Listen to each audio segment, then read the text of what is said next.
이지 못한다라는 제목으로 말씀 증거합니다. 세월은 아무것도 변화시키지 못한다.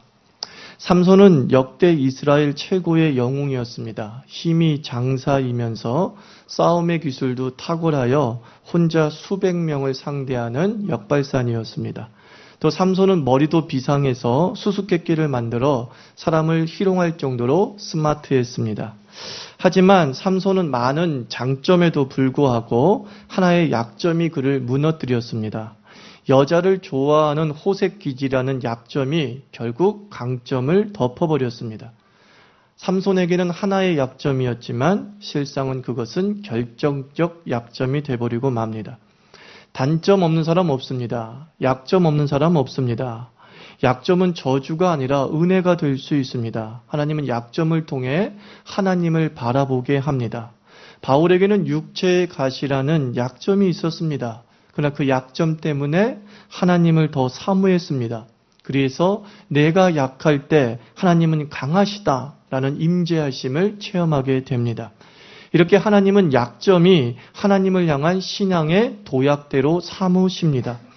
약점으로 인해 누구나 실수하고 실패합니다. 그러나 한 번의 실패는 결정적 실패가 아닙니다.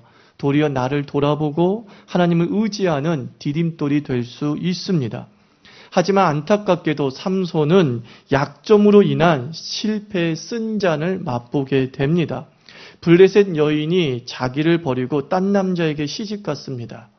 그러면 깨달아야 되지 않습니까? 이방 여인과의 결혼 실패의 그 쓴 잔을 통해서 이제 믿음의 여인을 만나야겠구나 하는 신앙의 전환이 필요했어요. 그러나 그는 여전히 실패를 통해 아무것도 배우지 않습니다. 자신의 약점이 준 그 실패를 통해 깨달지를 못하게 됩니다. 하나님은 약점에 이끌린 삼손에게 다시 기회를 주셨습니다. 여시 같은 들릴라의 꼬임에 2번 빠지게 되지 않습니까? 그러나 그 2번 다 하나님의 은혜로 빠져나오게 되는 것이죠. 그러면 2번 속았으면 이제 깨달아야 되지 않겠습니까? 이 블레셋 여자는 요부구나. 나를 죽이려고 하는구나. 나를 블레셋 사람에게 팔아먹으려고 하는구나. 깨달아서 이스라엘로 돌아와야 했습니다.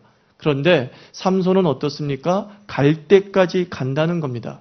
깨닫지 못하고 약점이 끌고 가는 대로 질질 이끌려 다녔습니다. 결국 머리 잘린 삼손이 됩니다. 눈 뽑힌 삼손이 됩니다. 무력한 삼손이 되어서 온갖 치욕을 당하게 됩니다. 여러분들, 약점은 우리 실수의 걸림돌이 될 수 있습니다.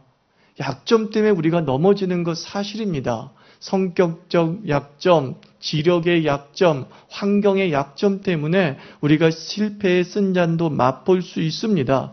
하지만 약점으로 인한 아픔을 좀 부여잡고 하나님 아버지께 나아오면 하나님의 강함으로 다시 서게 될 줄 믿습니다. 그러나 약점을 깨닫지 못하면 그 약점은 실패의 늪이 되어서 우리의 인생을 쭉쭉쭉쭉 빨아들이게 됩니다. 지하 감옥에 갇힌 삼손을 한번 상상해 보십시오. 그가 지하 감옥에 있어야 될 존재가 아니잖아요. 평원을 달리며 산을 뛰어다니며 자신의 힘을 과시하고 능력을 과시해야 되는데 그 약점 때문에 그 약점으로 난 깨달음이 없음으로 말미암아 지하 감옥에 갇혀요. 말이 돌려야 될 맷돌을 삼손이 돌리고 있습니다. 비참하지 않습니까? 힘이 엉뚱한 곳에 쓰이고 있어요. 블레셋을 이기고 이스라엘을 독립시켜야 될 그 힘이 맷돌을 돌리는데 사용되고 있어요. 비참해요. 왜 그렇습니까? 약점 때문이 아니라 약점으로 인해 실수한 것을 깨닫지 못했기 때문이에요. 약점이 많아서가 아니라 그 한 가지 약점을 통해 닥친 인생의 시련을 통해 아무것도 배우지 못했더라. 그것이 그로 하여금 늪에 빠지게 만들었습니다. 하지만 성경은 여기서 끝나지 않죠.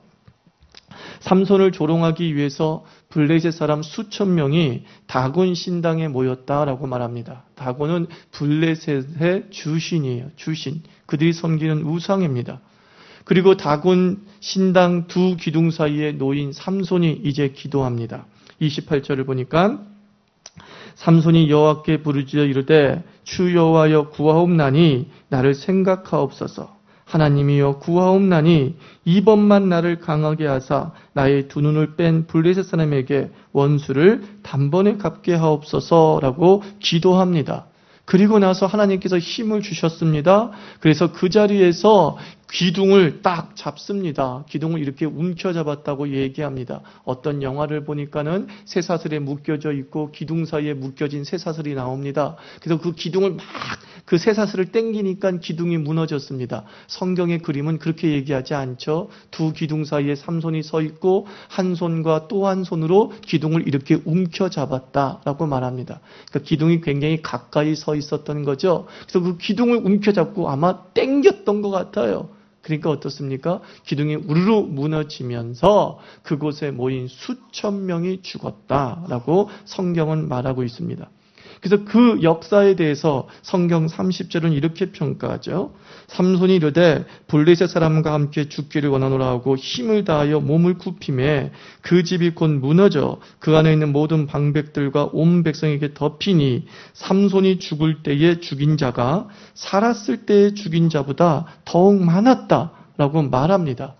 아주 큰 역사가 벌어진 거죠. 어떤 성경학자들은, 어떤 설교자들은 개죽음이라고 얘기합니다. 결국 삼손도 봐라. 마지막에 그렇게 역사를 했지만 지도 죽는 개죽음이었다. 좀 더 빨리 깨달았으면 얼마나 좋았을까. 이런 아쉬움을 남깁니다마는 저는 아니라고 봅니다. 어차피 사람은 한 번 죽는 거잖아요.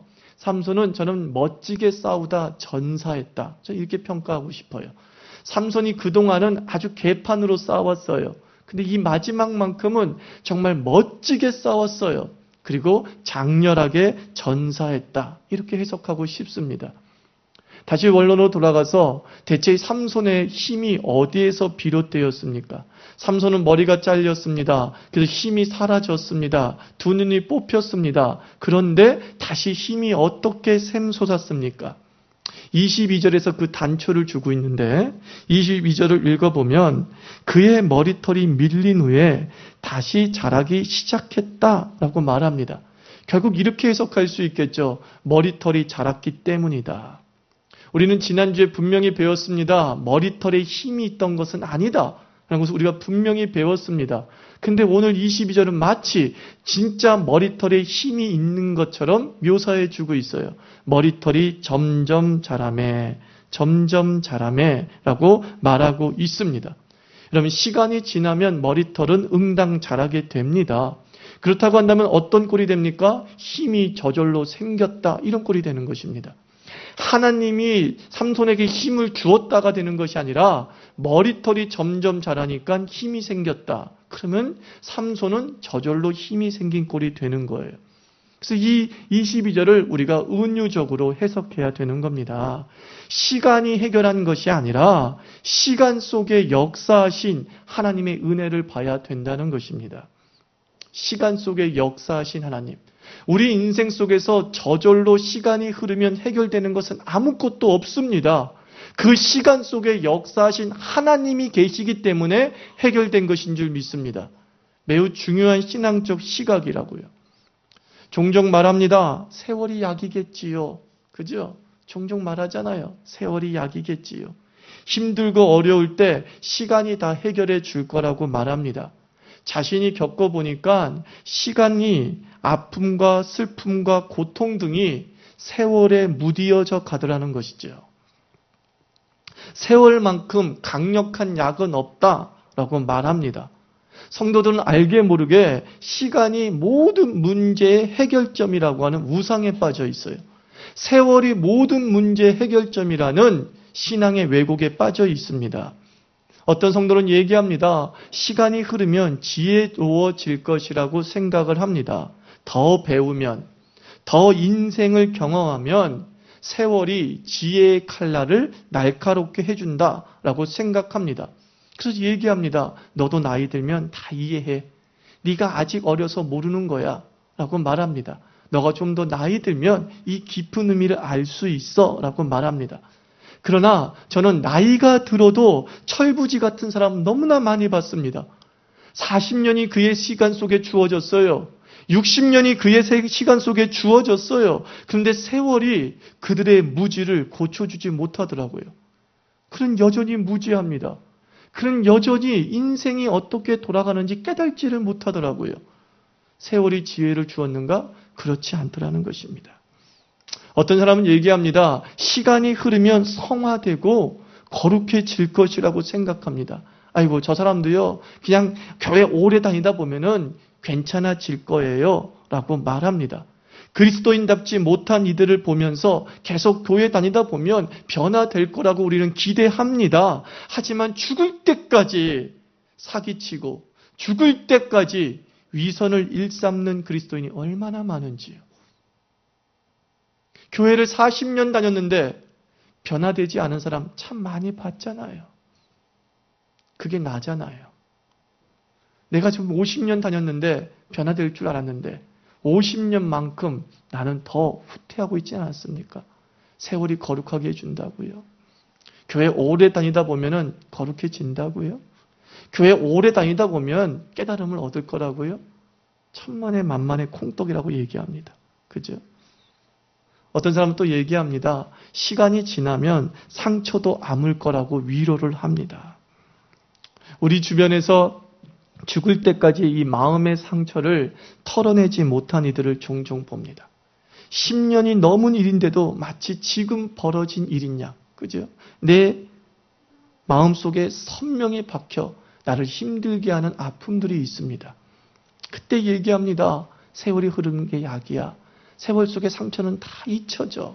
하지만 1년이 지나고 2년이 지나고 10년이 지나고 이제 침상에까지 누워서 죽을 지경이 됐는데 그 과거가 나를 끌어당기잖아요. 그 상처가 나를 더 힘들게 만들잖아요. 어떤 사람은 죽을 때 억울해서 목 줍잖아요. 왜요? 나에게 상처 준 그 사람이 너무 미워서, 나에게 상처 준 그 사람이 나보다 더 오래 산다는 게 너무 싫어서 죽을 때 고이 못 죽어요. 세월이 지나면 다 잊혀진다면서요. 세월이 지나면 다 해결된다면서요. 상처, 지혜, 거룩 그 어느 것 하나도 시간의 흐름 속에서 해결되는 것은 아무것도 없더라. 이게 인생이 우리에게 증명해주고 있습니다. 시간은 어떤 능력도 갖고 있지 않습니다. 세월의 흐름은 변화의 과정이 아니죠. 세월은 그냥 흘러가는 것뿐입니다.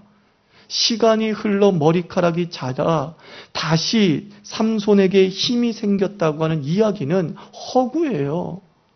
시간이 지나 저절로 힘이 생기게 아니에요.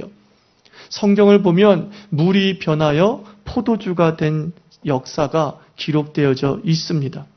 물을 세월의 흐름에 맡겨 일어난 역사였어요? 야, 물을 오래 두니까 한 10년 삭히니까 포도주가 되었어 라고 말하고 있습니까? 물을 포도주로 변화시킨 것은 예수님 때문이었지 세월 때문이 아니었습니다. 변화의 역사는 세월이 아니라 예수님 때문이었습니다. 물은 아무리 시간이 지나도 물입니다. 그러나 그 물에 예수님께서 친히 역사하실 때 포도주가 될 줄 믿습니다. 세월은 능력이 없는 거예요. 살기 등등한 바울이 십자가의 사명자가 된 것이 세월의 흐름 때문입니까? 시간이 지나다 보니까 아우 내가 너무 독했구나. 내가 너무 예수 믿는 사람에게 대해서 아주 악하게 굴었구나. 에이, 바뀌어야지. 그게 아니었잖아요. 여전히 살기 등등한 그 바울이 다메섹 도상에서 예수 그리스도를 만났을 때 그는 순식간에 변화되었습니다. 세월도 바꾸지 못했던 그 바울의 도끼와 냉혹함을 예수님께서 순식간에 바꾸셨습니다. 그러므로 오늘 이 22절에 머리가 점점 자라, 이 말씀을 우리가 어떻게 해석해야 됩니까? 삼손에게 신앙이 샘솟았다는 것입니다. 신앙이 꿈틀거렸다는 것입니다. 하나님에 대한 열망이 꿈틀거렸다는 것입니다. 그 신앙이 이전과 다른 삼손, 그 신앙이 이전과는 비교할 수 없는 역사를 일으킨 것입니다. 세월이 그를 강하게 만든 것이 아니라 삼손이 예수님을 만난 겁니다. 그 전까지는 자기의 능력만 믿고 하나님의 은혜를 깨닫지를 못했어요. 그러나 두 눈이 뽑히고 맷돌을 돌면서 그는 하나님을 체험한 거예요. 하나님을 만난 거예요. 그렇구나. 나의 능력은 하나님에게서 비롯되어지는구나. 그것을 얘기해 주고 있는 것입니다. 시간이 삼손을 변화시킨 것이 아니라 어느 순간 만난 그 하나님, 찰나에 만난 그 하나님, 그 하나님이 삼손으로 하여금 기도하게 하고 삼손으로 하여금 이전보다 더 큰 역사로 자기 인생을 마무리할 수 있게 했습니다. 우리 수요 예배 때 엊그저께 잠언을 공부했습니다. 지혜의 책에 대해서 공부를 했습니다. 지혜의 근본이 뭐라고 합니까? 나이 들면 생기는 것, 그렇게 얘기하고 있습니까? 백발의 노인이 갖고 있는 것, 그것이 지혜라고 잠언이 가르칩니까? 아니잖아요. 잠언은 뭐라고 가르칩니까? 여호와를 경외하는 것이 지혜의 근본이거늘. 하나님을 바라보면 지혜의 도약이 이루어집니다. 세월을 뛰어넘는 지혜가 가득해집니다. 100살이 되어야 겨우 생길 지혜가 예수를 믿고 경외하는 자에게 순식간에 생깁니다. 내가 20살이라서 인생의 경험이 부족해요. 내가 20살이라서 삶의 지혜가 부족해요. 그냥 예수를 믿고 있습니까? 하늘의 지혜가 내 것이 될 줄 믿습니다. 세월이 지나 생기는 지혜가 아니라 예수를 믿는 믿음 안에서, 말씀을 믿는 믿음 안에서 지혜는 도약하는 거예요. 순식간에 튀어오르면서 20살짜리가 100살짜리의 지혜를 무시할 정도로 경지에 오르게 되는 거죠. 무조건 역사는 무엇입니까? 하나님이에요, 여러분. 세월 속에서 이루어지는 것은 아무것도 없다는 것 기억하셔야 돼요. 믿음도 마찬가지 아닙니까? 저 사람 언젠가 변화되겠지. 시간이 흐르면 지금보다 나아지겠지. 저는 여유를 부리지 않기를 바랍니다. 왜? 내일 죽을 수 있지 않습니까? 시간이 우리 편이라고 착각하지 마십시오. 지금 최효선 집사님이 지금 춘천 가 있는데 최효선 집사님이 자신의 페이스북에 글을 하나 올렸어요. 엊그저께 자기의 불신자 친구 한 명이 갑자기 뇌경색으로 쓰러져서 코마 상태에 빠졌다는 겁니다. 그러면서 이 친구가 최효선 집사님이 그런 글을 썼어요. 저 친구도 복음을 다 들었는데 다음에 교회 가야지 하다가 그만 저렇게 쓰러졌구나라는 겁니다.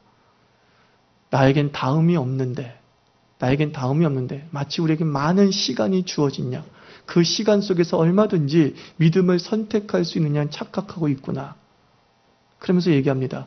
오늘 교회 가서 기도드려야지.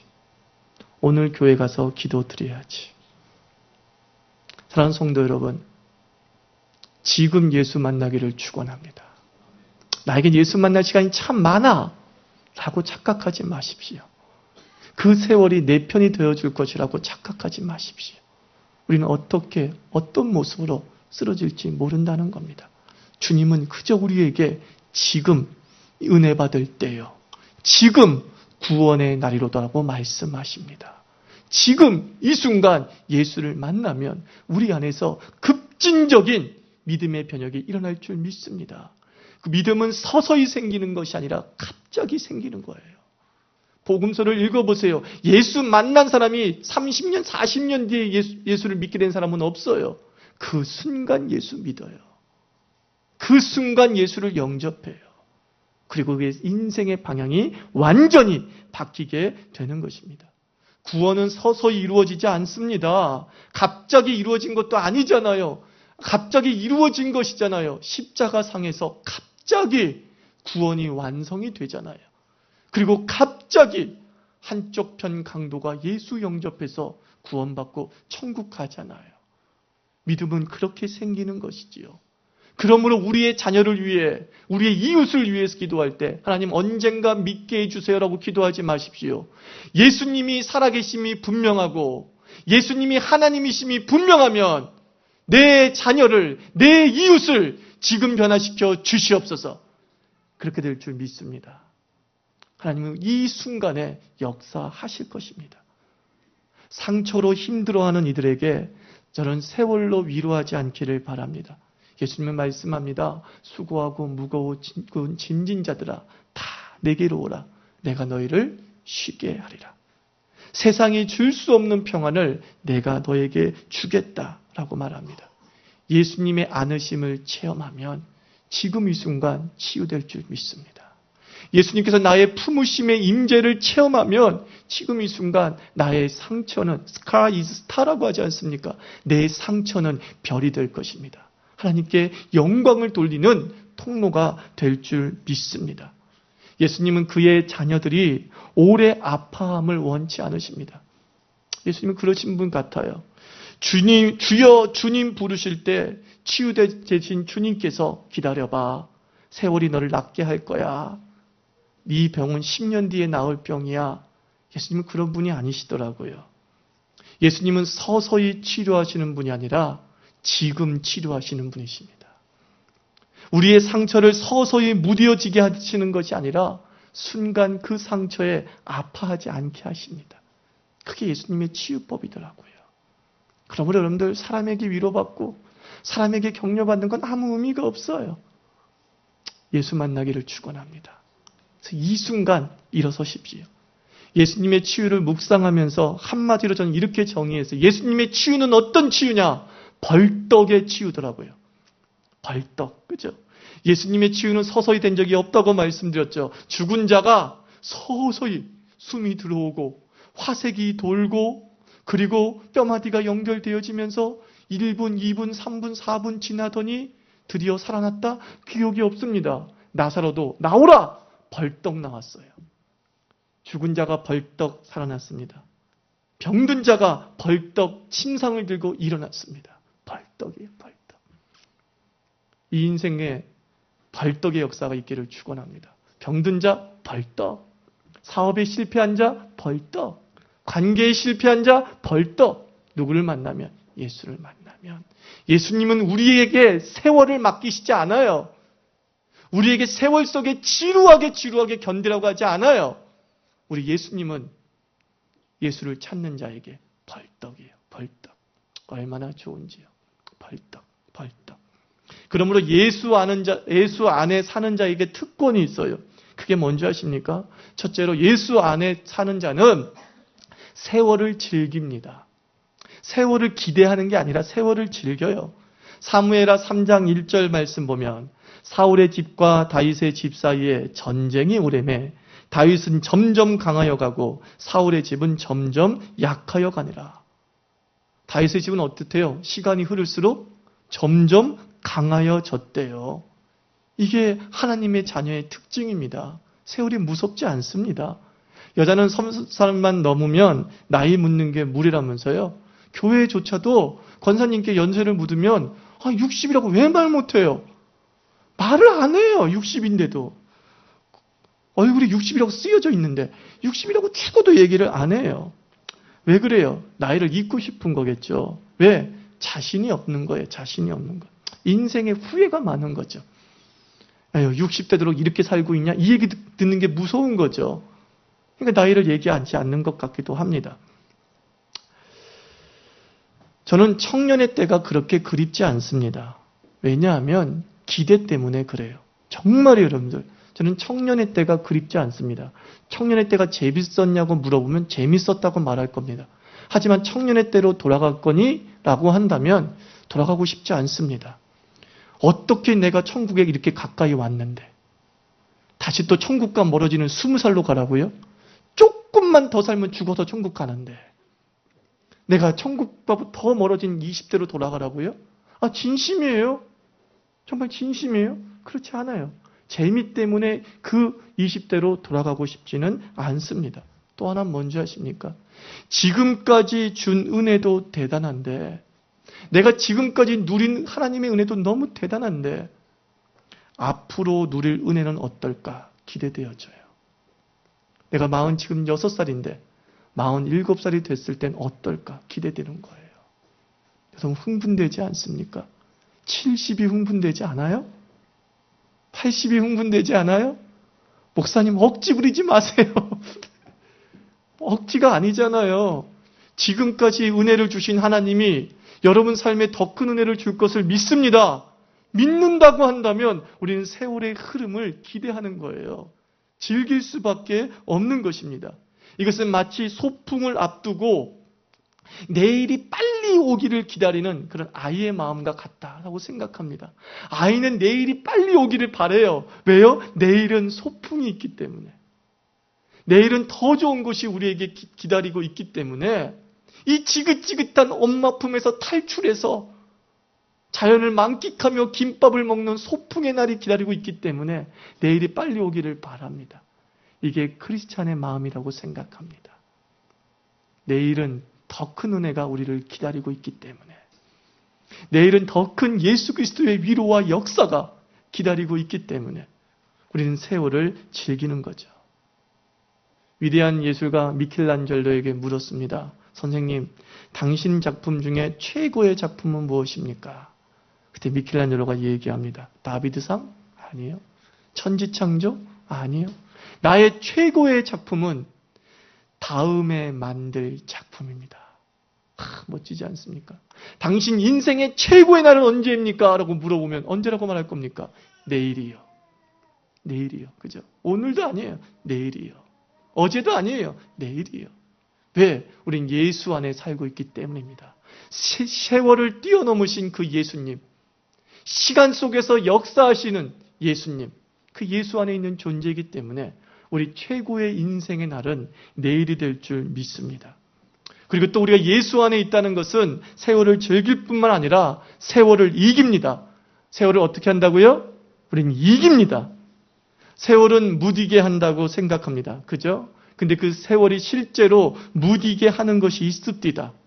사랑, 이런 것들은요, 우리를 무디게 하더라고요, 세월이. 죽을 것처럼 사랑했던 이들이 시간이 지나면 원수마도 못한 시간이 많아요. 우리 예수 믿는 사람 중에서 믿음 때문에 이혼 못한 사람 상당히 많다는 거 아십니까? 믿음 때문에 그냥 사는 거야. 예수 믿기 때문에 사는 거지, 저 인간하고 만약에 예수 안 믿으면 헤어져도 벌써 헤어졌어. 근데 그들이 어떻게 만났던가요? 죽을 둥 살둥하면서 만났잖아요. 너 없으면 못 산다는 둥 그냥 내 전 생명을 바쳐서 너를 사랑해 이랬던 사람들이 세월이 지나면서 어떻습니까? 무디어져 가죠. 사랑이 무디어져 가네요. 그런데 성경 로마서 8장 8절과 39절 보면 예수님의 사랑을 이렇게 얘기합니다. 내가 확신하노니 사망이나 생명이나 천사들이나 관세자들이나 현재일이나 장래일이나 능력이나 높음이나 기쁨이나 다른 어떤 피조물이라도 우리를 우리 주 그리스도 예수 안에 있는 하나님의 사랑에서 끊을 수 없으리라. 누구의 사랑은 무뎌지지 않아요? 예수님의 사랑은 무뎌지지 않습니다. 나를 위해서 죽으시고 나를 용서해 주시고 나를 위해 3일 만에 부활하신 그 예수님의 사랑은 세월이 흘러도 무뎌지지 않습니다. 마찬가지로 예수를 향한 우리의 사랑도 세월이 무디게 할 수 없습니다. 바울은 고린도후서 4장 6절에서 고백합니다. 겉사람은 후패하나 내 속사람은 날로 새롭도다. 그리스도를 향한 우리의 믿음과 사랑은 더욱 새로워질 줄 믿습니다. 우리 자유교인들의 그 사랑의 속이 저는 더 깊어질 것입니다. 믿음의 칼이 더 날카로워질 것입니다. 세월이 무디게 하는 것에 반해서 그 세월에게 보란듯이 얘기합니다. 웃기지 마. 내 사랑은 더 깊이 있어. 웃기지 마. 내 믿음은 더 날카로워. 세월을 이겨버리는 거죠. 누구 안에서? 예수 안에서.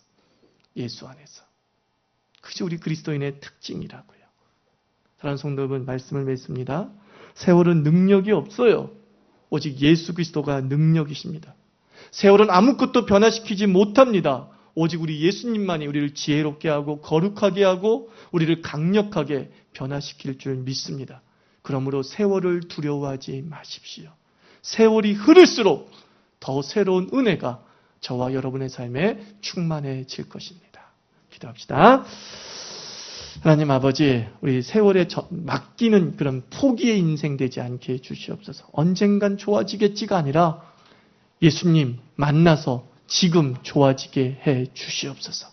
예수님 만나서 내 인생과 내 삶과 내 주변이 지금 변화되게 하여 주시옵소서. 우리 함께 합심해서 기도합니다. 하나님 아버지, 주여 감사합니다. 예수님 때문에 예수 능력 안에서 우리가 이 모든 것을 감당할 수 있고 이길 수 있는 줄 믿습니다. 아버지, 우리는 체념의 상태로 세월에 맡기기도 합니다. 시간이 흐르면 좋아지려나, 시간이 흐르면 나아지려나, 시간이 흐르면 아버지 내 삶이 변화되어지려나, 세월 속의 모든 것을 맡기지만 세월이 흐른들 아무것도 바뀌지 않음을 우리가 깨달습니다. 주여 하나님 아버지, 우리를 채워주시옵소서. 예수님 만나기를 원합니다. 예수님 체험하기를 원합니다. 그